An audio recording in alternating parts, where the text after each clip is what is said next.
ain't no settling down. This is blood for blood and by the gallons. This is the old days, and the bad days, the all or nothing days. They're back. There's no choices left. And I'm ready for war. Hello, welcome back. This is O&O on Room 101, and I'm here with 7.5 tons of beard. Yay. Guys, how you doing? Hello, how's it going, buddy? So, just to get it out of the way, the story goes that you formed in the back of a 7.5 ton van. What was happening that day that you all just said, fuck it, let's sort a band? Well, pretty much a band that I'm in. Andy was our sound engineer, and he was driving said van, and I was trying to keep him awake up the front. So I was sitting on what can only be described as a throne made out of beer tins, and they were all full. Sweet. And they started depleting rapidly, and I was like, "No, we should just fucking start a band. This is fun." And that's where the name came from. Andy being the beard, and the van was a 7.5 ton vehicle. And that's it. It's worth mentioning as well that Johnny ended up on the floor that day because he drank through all the cans. Good work, sir. So, you mentioned there that I know some of you work in other bands and stuff. How does 7.5 tons compare with the other bands that you're in? I mean, for me personally, it's the first opportunity I've had to play heavy music that I've listened to forever. For whatever reasons, in the past, any other band that I've been in has never been, the sort of stuff that I would generally listen to on a daily basis. So it's just another string to my bow, I guess. I know the other band I was in, we were a lot faster, kind of different type of heavy, so it was good to kind of, I wouldn't listen to like a lot of sludge, kind of slower stuff, so it was cool to get into something different, a different type of vibe, and that's really cool. Yeah, same with me as well, because I was in fast bands for years, and then when these guys said to me, "We want you to sing," I was like, "Yep, no problem. Yeah, let's do it." But yeah, I like the pace of it. Yeah, very much. I'm more suited to it. Yeah. That's why I enjoy it so much, because it is that speed. You're getting old. Because I'm getting old. The speed off kind of the speed of my thought process. So it works that well. It's good. The pace of the music and the pace, the way the band's kind of going is kind of cool. It's got a good bit of momentum from like its first set of legs, so it's kind of cool. Yeah. Maybe it's due to the fact that we've all been in different bands and stuff. It's not just starting off at a, let's start a band or something. We've all got a lot of mileage behind us, so it's good. Yeah. And do you find that the work that you do in the other bands, does that influence what you do in 5.5 tons? You can keep it separate? Very much so. Yeah. For me, it's not really at all. Like it's weird because the premise of the first incarnation of the band, I wasn't involved with. Andy and Johnny and Micky. Well, these two wrote it. Andy and Johnny wrote it, and it was written and recorded before I came along to do vocals. Yeah. So I basically just had to put lyrics to the songs and sing over it in Andy's living room. Now for me, for like whenever I joined in the new stuff, it was weird because when you write music and you're kind of taking influence from like the bands you're listening to and stuff, I was taking kind of influence from the first incarnation of what them guys had kind of written. Yeah. So we were all getting this different kind of blend of pretty much original stuff that wasn't like being influenced by outside bands and bands you listen to. I was kind of getting influenced by ourselves. You know what I mean? So I think it's got a pretty diverse thing. It's nice how it's evolved from a bit of a dictatorship. You no longer have absolute power. Yeah, I wrote a lot of riffs and told them how to play them. And pretty much. Now they're writing them on their own.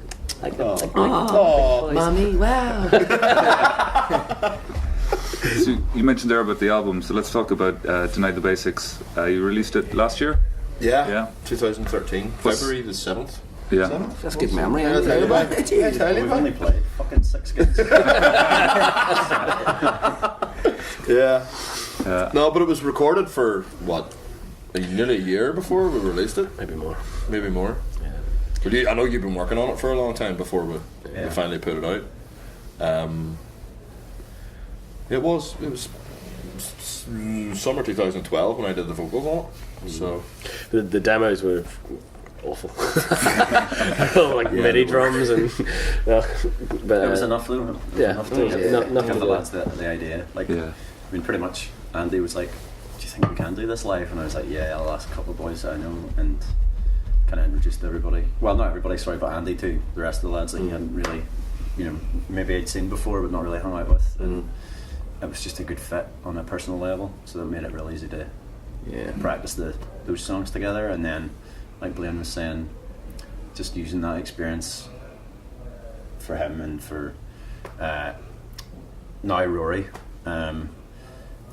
to write their own parts for the new material based on kind of like what we had shown them. So it kind of started that momentum going now for this new EP that we're sort of like turning at the moment. It's got more of an identity now as well because everybody has their own input to it. Whereas before, Andy being the dictator that he is, or was, it was basically here's a CD, learn it. I think it worked well though, because I was playing like different bands and being pretty productive. So when I got asked to do it, I wasn't really doing anything else. It was cool. I was able to just to come in, learn some parts. You could learn it at home, come in, jam the songs, and it was good fun. We haven't played. We're just going to do a show or so, and then like my other band kind of wind down now. So when this kind of became a bit more, we're doing a bit more. So Bit more at the time it was really cool because it wasn't like right, you're in a band, we got to start writing songs and all. It was like, here's a project, listen to it, you like it, let's come in and start jamming it, and just you could work on it like that. And now it's kind of it's just progressed now onto like a different kind of step. So It was never meant to get the momentum it has now though, No. really. When we first talked about it, it was like, yeah, we're going to record some stuff and see how it goes, and then people heard it. They're like, you just have to play live, you just have to do it, so we did. And what was the first gig? Warzone Centre in Belfast. Place was fucking rammed, just purely to see us. It was Atrocity Exhibit were playing as well, band from, where are they from, Nottingham somewhere? Yeah. And guys came to see us and then just cleared off, which I felt a bit mad about, but and then we did 2 more gigs last year, and this is our 3rd one this year. No, sorry, 4th one this year tonight. But that's the way the band works. It's as and when, because Johnny's on tour a lot, Rory's on tour a lot. It's basically, guys, we all around in this date. Yes, let's do this. How about this tour came about? Because we knew we'd have the CD finished, and it was like, fuck it, let's just go out and play some shows. So plus we really wanted to get out of Northern Ireland as well. So. we deserve to hear the beard. Oh, absolutely. God love him. So you're playing Siege of Limerick tomorrow. Looking forward to it. Can't wait. Very much so. Cannot wait. Yeah. Can't wait. Always love the Siege. I've never been. Now I've got virginity too. Yeah, absolutely. way. Yeah, we're Siege virgins. Well, I am, and Johnny is. Like I'm and the Andy is. only one that's been there. I Yeah. played it a few times in my other band. But you hear the stories every year, and people just saying it's so much crack, and that's what I'm looking forward to.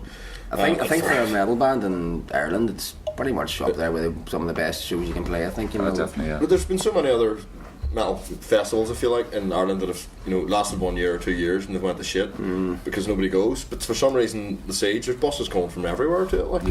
It really does get everyone in. Oh, it does, from all surely, around, yeah. And it's not like it's only 10-minute drive. It's a far out hike, For us, boys, yeah. as we're going to find out after drive home tomorrow night afterwards. But no, I'm really looking forward to it, and there's a load of bands I want to see as well. But Dolan's is a fucking class venue. It's very Yeah. venue, it's really nice. well, you've been there in ASIWYFA, obviously, but no, it's going to be good to play it, and we've got a good slot, 6 p.m. So nice. right in the middle of the day. You can party afterwards. Everybody not be too Everyone loud. never too drunk. Well, maybe. We'll see how tonight goes, eh? Tomorrow might be cancelled. Is that Come and get me. So on this tour, have you had any Spinal Tap moments, or just in general? Trying to find this place was a fucking Yeah. joke. Right, Andy, where is this place? Oh, it's no motorbike workshop. Look for a Honda sign. I was like, oh, there it is there. Well, as soon as we pulled up to Dublin Oh, yesterday, God we almighty. unloaded our gear into the venue and came back out, and our vehicle had been clamped, Clamped. our van. Jesus. So that was great crack. Yeah. 80 quid well spent there. So he must be sitting waiting on us going, Aye. I see a paycheck. Oh, look at the Nordy plate, clamp them. Was it- Apart from that, no, it's actually been really smooth sailing. I think, Yeah. I mean, personally, I'm at the age now where we've done it all before, and Yeah. the do's and don'ts of, going on the road and that sort of thing. It's like, no, let's not fuck about and do this, that, and the other. It's like, take it at slow pace, and there'll be no problems, like, Just to go back to the clamp though, I have an angle grinder in the van with me. This is very true. I have issues with cymbals and they break a lot, so I have an angle grinder to sort out the cracks. The sound man last night, he actually said, lads, I'm just putting it out there, I've got a 100-foot power cable. I can run from the venue to the van. Now, I'm not condoning what you're about to do, but I'm going to watch. I think if we were heading straight back to Belfast, I would probably got away with it. But it's like we've got to drive about a bit more. I thought maybe not, in case we end up not making it to the siege, or maybe even here. Be night in the cells. So finally, is there anything you'd like to say to the listeners of Room 101? Ooh, well, grow your beards. Grow your beards. Grow them well. Cheers for the interest. We do appreciate it immensely. New EP's up for download, isn't it? On Bandcamp. 75tonsofbeer.bandcamp.com. It's called Torcateur. It's 3 tracks. That's four quid sterling, so whatever that is, euro, I don't know, about five €5 something like that. And download it like fuck, please. And we will be heading south of the border again, hopefully before you go away again, I would like to. Well, hopefully, see how we go. See if you're allowed out to play. And and you can follow us on the usual Facebook, Twitter, all that sort of stuff. Just Google searches and you'll find it. Very good, guys. Thank you very much for your time. Really appreciate it. Cheers. And I'm looking forward to seeing you later. Super. Have a good gig. Cheers. Thank you, buddy.